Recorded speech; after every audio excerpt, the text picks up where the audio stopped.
Welcome to another Figuring Out Japan video, and in this video I'm reaching out to you, the viewer, the collecting community, for some help. So this is an accompanying video to another video that I did on the computer talking about this figure, and I really have two questions, which is one, is this figurine fake?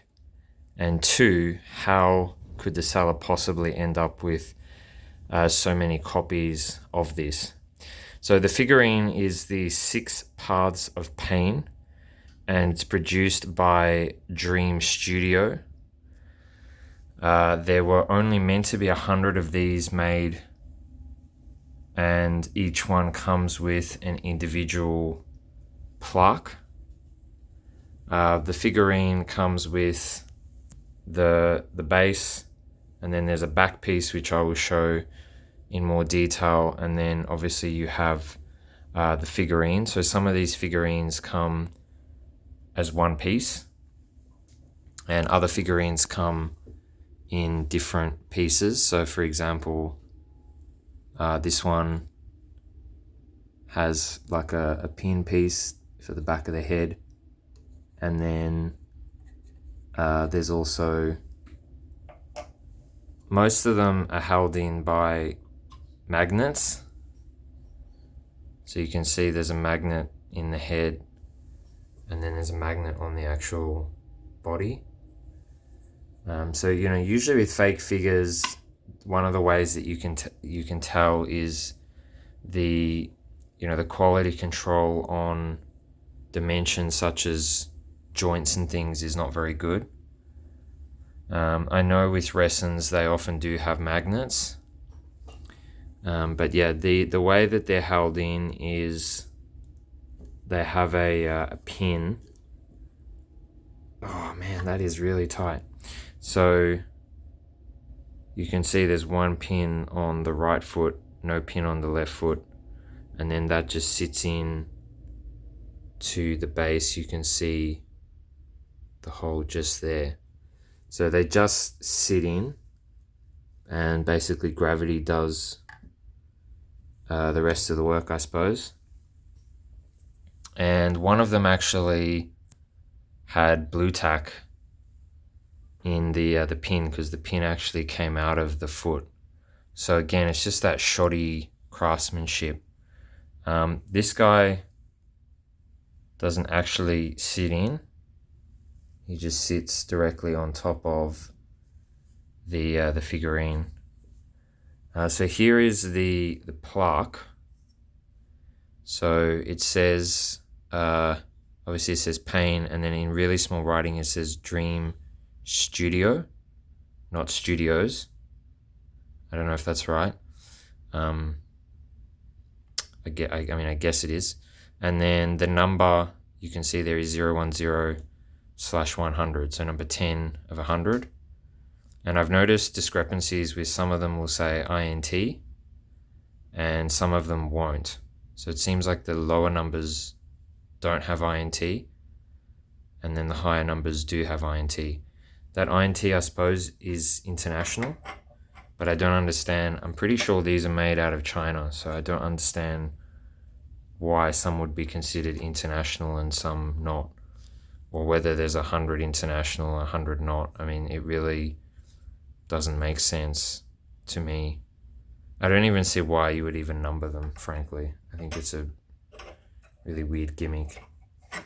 But anyway, so that's the main part of the figurine, and it's a bit difficult to show, but at the back there are 2 holes in the base on this back bit, and that's for the back piece, which I am about to show you. So let's have a look at the back piece. So as I mentioned in the other video, so this base weighs about 10.2 kilograms. So that's about 23 pounds. And not only is that ridiculously heavy, but the other issue with it is that it's heavier than the actual base. So if this is the base, and this is the back, then if the back is heavier than the base, the whole thing's going to tip like a cantilever. So it's hard to believe that anybody would have this with such a fatal design flaw. You'll also notice here that there's actually a bit of a bubble. You can see that here. Even if I press it, you can hear that noise.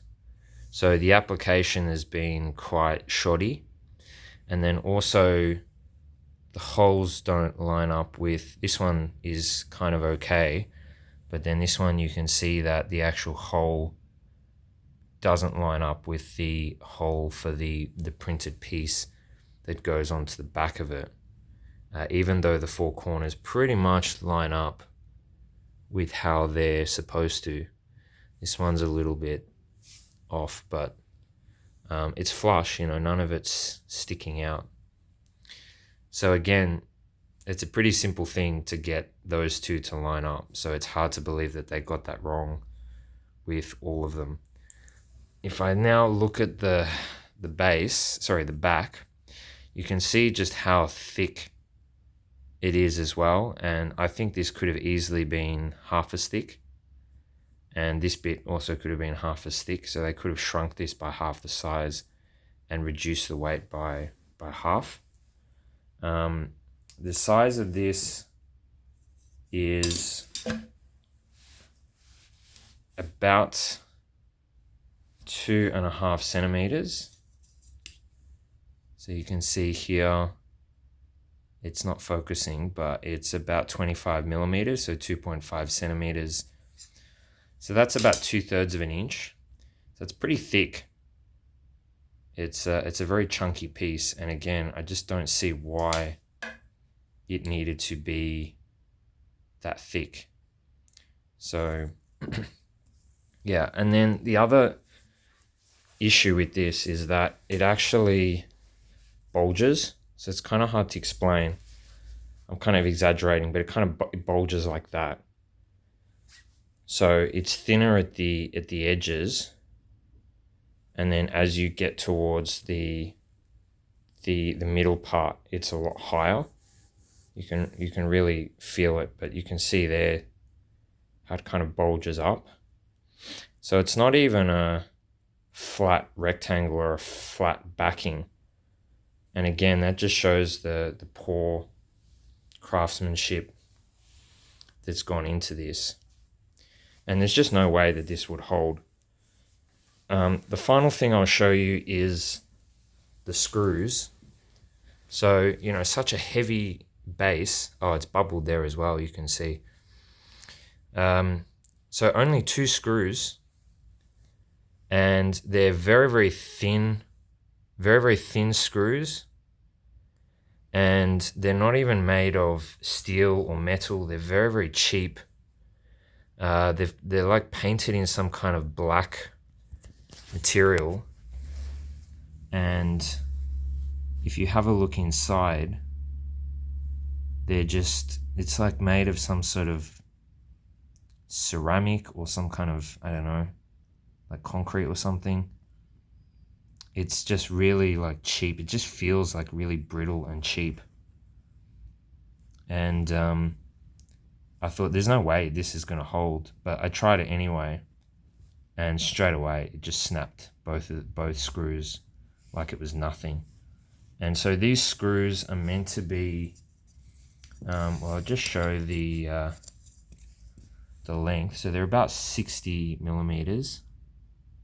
It's about 60, actually it's about 65 millimeters. So that's nearly 2 inches. And so it's meant to screw into this, and then this is meant to expand in the base, right? And then you have the back part, which I just showed you, go up like that. But even these don't even fit in properly. They're too small. They just slide out very easily. It was meant to come with a screwdriver, but the seller said he didn't have the screwdriver, and there was also no box. So yeah, so that's it. So again, if you have this figurine or you know someone who has this figurine, then please leave a comment with your thoughts, get in touch with me. And if you just deal with Resins in general or Dream Studio, I'd be really appreciative if you could provide any information. Like I said, Dream Studio is very mystical. It's like a shell company. I can't find any presence online, but thank you so much for watching, and I might make a follow-up video if there's enough information that I can share with the community. Thanks.